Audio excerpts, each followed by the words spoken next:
zo'r bo'ldi aka. Somsa keldi, somsa. Somsa keldi-ku, somsa. Mana somsa. 1 kilolikmi bu aka? Ha, bu kilolik. Akalar xush kelibsizlar bizning restoranimizga. Bizda hozir ajoyib aksiya ketmoqda. Ushbu ko'rib turgan 1 kilolik somsani 8 daqiqada yeb bersalaringiz, sizlarga 500 ming so'm mukofot ajratiladi. Omadlar bilan ko'rmaysizlarmi? Oho, zo'r-ku. Farhod ukam, xo'roya ketsan, bir omading sinab ko'rmaysanmi? Farhod, agar shu somsani yesang 300 ming so'm.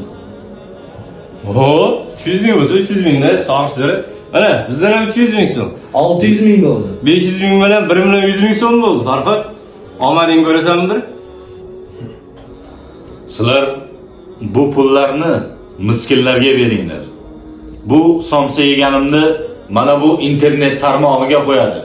Bu somsani yeyish uchun kimdadir sharoit bor, kimdadir esa oylab sharoit bo'lmaydi.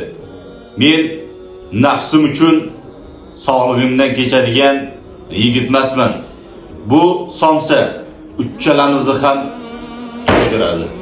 1 kilolik somsa yeysiz bir qoringa. Miskinlar bor, non ko'shaydi och qoringa. Shisha to'la sharoblardan mast bo'lasiz. Qo'shningizdan qachon bir bor hol so'rasiz. Bu qanday nafsga girdob zamon bo'ldi. Farzandlarga ilm olmoq gumon bo'ldi. Na ilmga chanqoq bo'ldik, na iymonga, nafsimizga asir bo'ldik. Do'st shaytonga.